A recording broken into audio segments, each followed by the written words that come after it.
राजस्थान में हो रहे 7 विधानसभा उपचुनावों में अगर सबसे ज्यादा नजर लगी है तो वे 3 सीटें हैं, जिनमें दौसा, देवली उनियारा और खींवसर तीनों अलग अलग कारण से लोगों की निगाहों में चढ़ी हुई है। लेकिन दौसा की हम बात करें तो दौसा में इस बार जो मुकाबला हो रहा है, वैसे तो भाजपा ने जगमोहन मीणा को टिकट दिया है, कांग्रेस की ओर से डीडी बैरवा आमने सामने टक्कर ले रहे हैं। लेकिन यह मुकाबला मुख्य रूप से अब डॉक्टर किरोड़ी लाल मीणा की प्रतिष्ठा से जुड़ गया है। अब क्यों जुड़ गया है, इसके बहुत से कारण हो सकते हैं, लेकिन सबसे बड़ा कारण यह है कि डॉक्टर किरोड़ी लाल मीणा की जो राजनीति पूर्वी राजस्थान की चली है, वह किसी एक क्षेत्र तक कभी सीमित नहीं रही। यही कारण है कि डॉक्टर किरोड़ी लाल मीणा 6 बार अगर विधायक बने हैं तो हर बार उन्होंने अलग अलग एरिया से जीत दर्ज की है। और यही उनकी खासियत रही कि ना सिर्फ वे भाजपा के टिकट पर जीते, बल्कि उन्होंने अलग से अगर पार्टी का गठन किया तो उसमें भी उन्होंने जीत दर्ज की। और यही कारण है कि डॉक्टर किरोड़ी लाल मीणा, जिन्हें बाबा भी कहा जाता है, पूर्वी राजस्थान में उनकी राजनीति का एक अलग इतिहास रहा है। दरअसल डॉक्टर किरोड़ी लाल मीणा महुआ से, बामनवास से, टोडा भीम से, लालसोट से और सवाई माधोपुर से 2 बार, कुल मिलाकर 6 बार विधायक बने हैं। और इस बार भी सवाई माधोपुर से जीतकर वे राज्य सरकार में मंत्री बने हैं। इसके अलावा वे 2 बार सांसद रहे, एक बार लोकसभा के सांसद निर्दलीय के तौर पर जीतकर गए और एक बार राज्यसभा के सांसद रहे। यानी कि राजनीतिक इतिहास डॉक्टर किरोड़ी लाल मीणा का बहुत लंबा रहा है। लेकिन विधानसभा आम चुनाव की बात करें या अब यह दौसा उपचुनाव की बात करें तो डॉक्टर किरोड़ी लाल मीणा की प्रतिष्ठा अगर दांव पर लगी है तो इन 2 चुनावों में लगी है। आपको याद होगा कि जब सवाई माधोपुर सीट का चयन डॉक्टर किरोड़ी लाल मीणा ने किया था तो बागी के रूप में आशा मीणा ने उन्हें कड़ी टक्कर दी थी। उस समय लग रहा था कि क्या डॉक्टर किरोड़ी लाल मीणा चुनाव हार जाएंगे, लेकिन मीणावाटी क्षेत्रों में बहुत ज्यादा फर्क पड़ता है लोकगीतों का। उस समय एक गीत प्रचलित हुआ था सवाई माधोपुर के चुनाव में, आपको याद हो तो,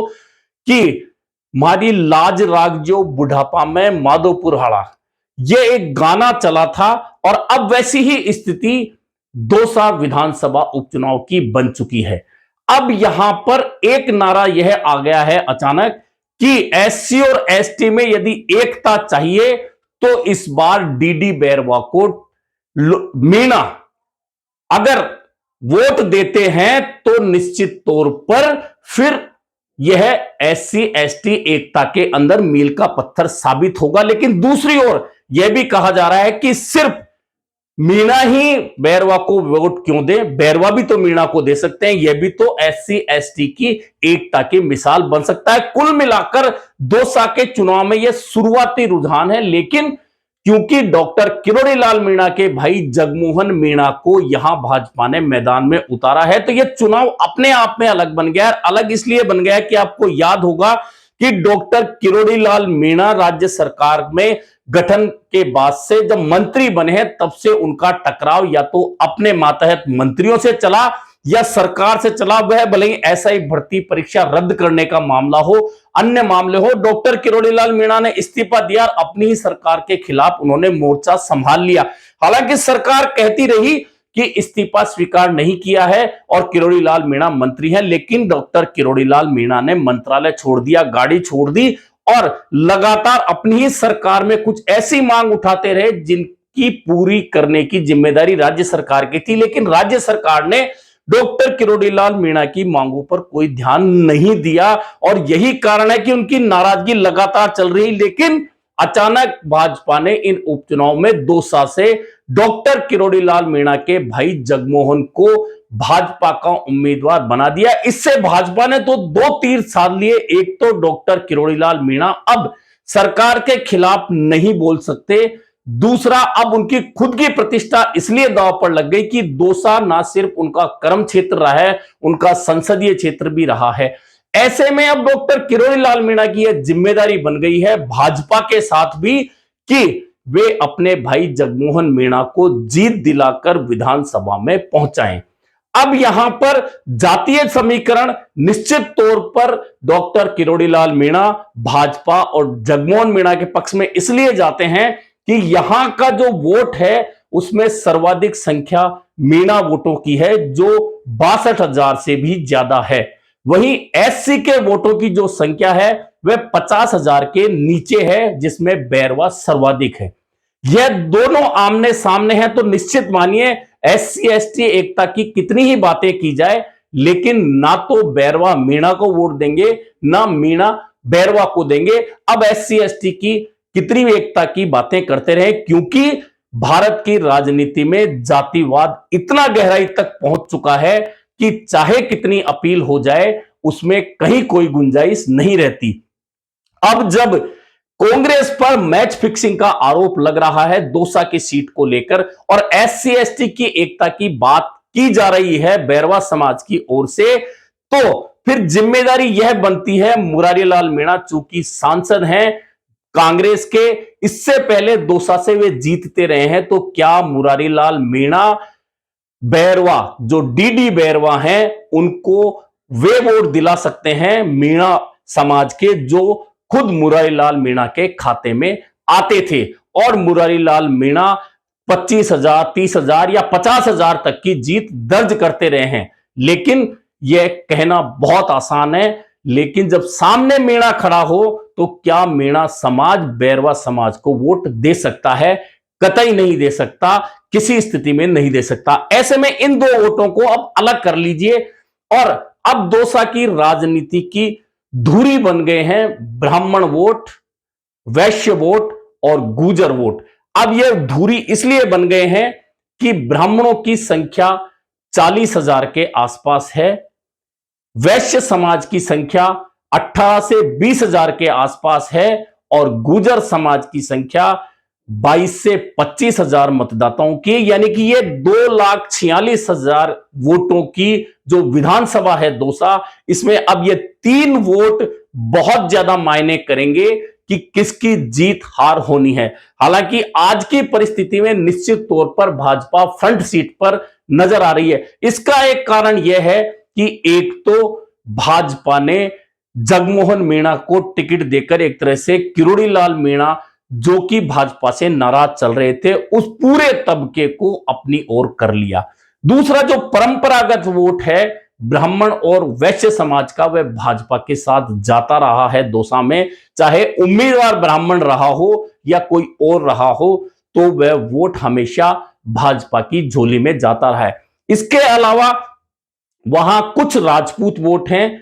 और माली वोट हैं। माली वोट भी परंपरागत रूप से हमेशा से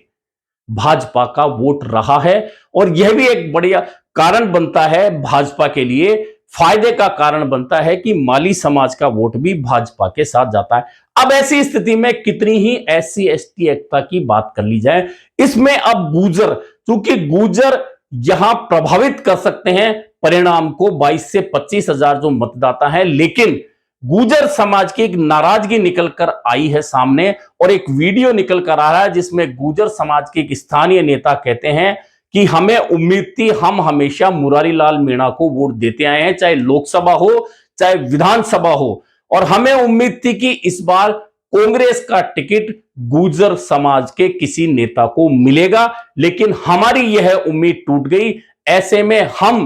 क्या पिछलग्गू हैं कि हमेशा कांग्रेस को वोट देते रहे हैं। यह बहुत महत्वपूर्ण टिप्पणी है उस स्थानीय नेता की जो सार्वजनिक रूप से माइक पर की गई है। इस टिप्पणी का अगर जरा सा भी असर समाज में जाता है तो फिर कांग्रेस के लिए और बड़ा नुकसान हो सकता है। कुल मिलाकर दौसा की जो ये पूरी गणित बन रही है उसमें प्रतिष्ठा मुरारीलाल मीणा की इसलिए जुड़ी है कि मुरारीलाल मीणा सांसद हैं और कहा जा रहा है कि मुरारीलाल मीणा की सिफारिश पर, सचिन पायलट की सिफारिश पर ही डीडी बैरवा को टिकट मिला है। अब ऐसी स्थिति में मुरारीलाल मीणा की जिम्मेदारी भी बनती है कि जो वोट उनको मीणा समाज के मिलते रहे हैं वे डीडी बैरवा यानी कांग्रेस को मिले, लेकिन फिलहाल की स्थिति में ऐसा संभव होता नहीं दिख रहा। हो सकता है 1,000-2,000 मीणा वोट खाते में आ जाएं कांग्रेस के, लेकिन उससे ज्यादा कहीं एससी का वोट भाजपा के खाते में जा सकता है जिसकी संभावनाएं दिख रही है। अब इस स्थिति में कांग्रेस के पक्ष में बैरवा के अलावा जो बड़ा वोट बैंक आ सकता है वह सिर्फ मुस्लिम समाज का है, जिनकी संख्या 10 से 12 हजार के आसपास होती है। अब बैरवा और मुस्लिम समाज मिलकर पूरा वोट बैंक उतना भी नहीं बन पाता जितना अकेले मीणा समाज का वोट दौसा विधानसभा में बनता है। अब उसमें ब्राह्मण और वैश्य वोट, राजपूत वोट और माली समाज का वोट, जो कि परंपरागत रूप से भाजपा के साथ जाता रहा है, और अभी ऐसा कोई कारण भी नहीं नजर आ रहा है कि वह वोट भाजपा से टूटकर दूर जाए, क्योंकि ऐसा कोई सशक्त उम्मीदवार ब्राह्मण, वैश्य या अन्य सामान्य वर्ग से नहीं है जो इस वोट बैंक को अपनी तरफ खींच सके, आकर्षित कर सके। कुल मिलाकर यह जो सारा चुनाव है उसमें अब डॉक्टर किरोड़ी लाल मीणा की वह प्रतिष्ठा जो कि उन्होंने कायम की है पूर्वी राजस्थान में, राजस्थान की राजनीति में, कि 6 बार उन्होंने विधायकी का चुनाव जीता, 5 अलग अलग विधानसभा क्षेत्रों से निर्दलीय के तौर पर दौसा से लोकसभा में प्रतिनिधित्व किया, राज्यसभा का प्रतिनिधित्व किया। ऐसी स्थिति में यह पूरा चुनाव जो है सिर्फ और सिर्फ डॉक्टर किरोड़ी लाल मीणा की प्रतिष्ठा से जुड़ चुका है। दूसरी ओर भले ही कितना ही कहा जाए कि यह चुनाव सचिन पायलट की प्रतिष्ठा से भी जुड़ा है, लेकिन सचिन पायलट बहुत अच्छी तरह से समझ रहे हैं इस पूरी गणित को कि आज की स्थिति में दौसा विधानसभा का उपचुनाव, जिसमें कि भाजपा फ्रंट सीट पर बैठी है, उसके तमाम मतदाताओं को रिझाकर कांग्रेस के पक्ष में लाया जा सके, आज की स्थिति में ऐसा कतई संभव नहीं नजर आ रहा। और जब ऐसी स्थिति बनती है तो हर नेता इस बात को समझता है कि उसकी प्रतिष्ठा अगर जुड़ गई और परिणाम विपरीत आ गया तो नुकसान उसकी छवि को होना है। ऐसे में मुरारी लाल मीणा कहीं भी इस चुनाव के शुरू होने के बाद आक्रामक रूप से नजर नहीं आ रहे, क्योंकि कांग्रेस के सांसदों तो निश्चित है कि उन्हें कांग्रेस उम्मीदवार के साथ तो रहना ही है, वोट की अपील भी करनी है, लेकिन असल परीक्षा तो वह है कि क्या मुरारी लाल मीणा को मिलने वाला बड़ा वोट बैंक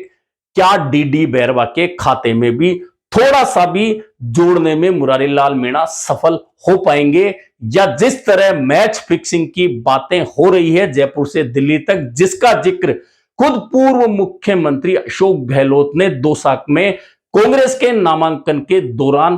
बोला था कि मैच फिक्सिंग की चर्चाएं जयपुर से दिल्ली तक हो रही हैं और इसे रोकने के लिए यहां कांग्रेस की जीत जरूरी है। और यह जीत जरूरी है, हर पार्टी के लिए जरूरी होती है, लेकिन वह तभी संभव है जबकि मुरारी लाल मीणा अपने वर्ग के वोट